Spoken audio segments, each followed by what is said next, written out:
I thought I had it all figured out. A loving fiancé, a great job, a life that was heading exactly where I wanted it to. Her name was Chloe, and for 3 years, she was my entire world. We were that couple, you know?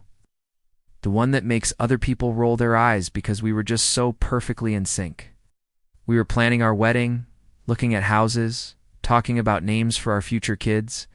It was a fairy tale. And then, like all fairy tales, a monster showed up. Except this monster was hiding in plain sight. It started subtly. Late nights at the office became more frequent. Phone calls were taken in the other room.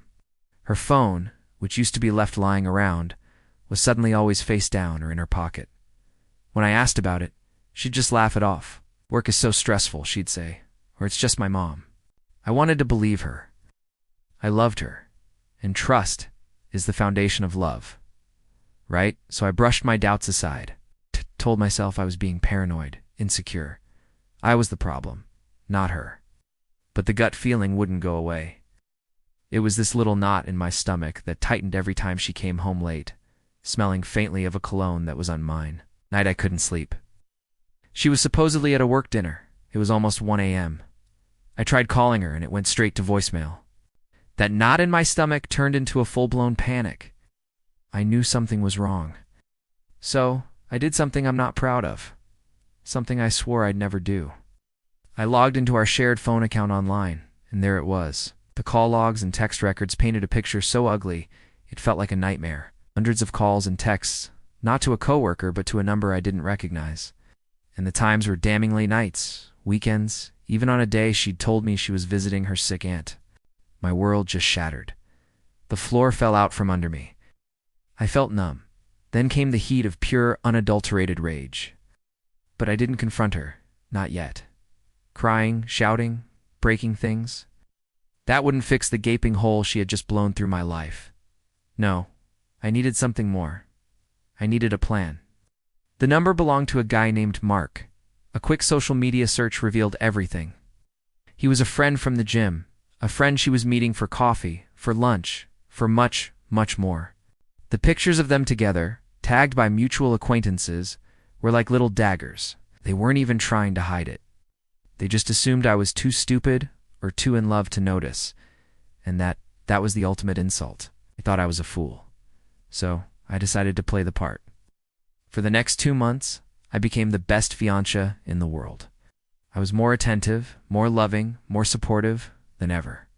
I cooked her favorite meals, listened to her stressful work stories, and even encouraged her to go to the gym to de-stress. All the while, I was gathering evidence. Screenshots of texts, location data, even a voice recording from an app on our shared tablet that accidentally captured a very incriminating phone call. Every smile I gave her was a lie. Every I love you was poison on my tongue. It was the hardest thing I've ever had to do, pretending that my heart wasn't breaking into a million pieces every single day. My plan was twofold. Part 1 involved our finances. We had a joint savings account for the wedding and our future house. It had a substantial amount of money in it, money I had contributed the vast majority of from an inheritance. I meticulously documented every penny I had put in. I spoke to a lawyer who advised me on how to legally and cleanly separate my funds. It was surprisingly easy. One quiet Tuesday afternoon, while she was at the gym with Mark, I transferred my entire contribution, plus a little extra for emotional damages, as per my lawyer's suggestion, into a new account in my name only. I left her with exactly what she had put in, down to the last cent. Part 2 was more theatrical. Our engagement party was scheduled for a few weeks later. All our friends, all our family, everyone was going to be there. It was the perfect stage. Chloe was so excited. She bought a new dress, got her hair done, and talked endlessly about how it was the official start to our forever. Little did she know, it was the official end. The night of the party arrived. The venue was beautiful, filled with flowers and smiling faces. Chloe was glowing, holding my hand, introducing me as her amazing future husband. I played along, smiling, shaking hands, and feeling like an actor in the final scene of a tragedy. My best man, who was in on the whole thing, had helped me prepare a slideshow. Chloe thought it was a romantic montage of our relationship. The time came for the speeches. Her father went first, talking about how happy he was to welcome me into the family. Then it was my turn. I walked up to the microphone, my heart pounding in my chest. I started by thanking everyone for coming. Looked at Chloe and said to my fiancée, "Chloe, you taught me so much about love." She smiled, beaming. "Also taught me so much about lies," I continued. The smile on her face faltered. A confused murmur rippled through the crowd. "Most of you see us as the perfect couple," I said, my voice growing stronger. "But perfection is often an illusion. For the past 6 months, while I was planning our future, Chloe was planning. Other things?" I gestured to the large screen behind me. "Roll the slideshow." The romantic music started, but the first picture wasn't of us. It was a screenshot of a text from Chloe to Mark saying, "Can't wait to see you tonight." He has no idea. The music cut. The room went silent. The next slide was another text. Then another, and a photo of them at a restaurant, her hand on his. The final slide was a picture of them kissing, taken by a private investigator I had hired for one single, undeniable shot. The collective gasp in the room was deafening. Chloe's face went from confusion to horror to pale white.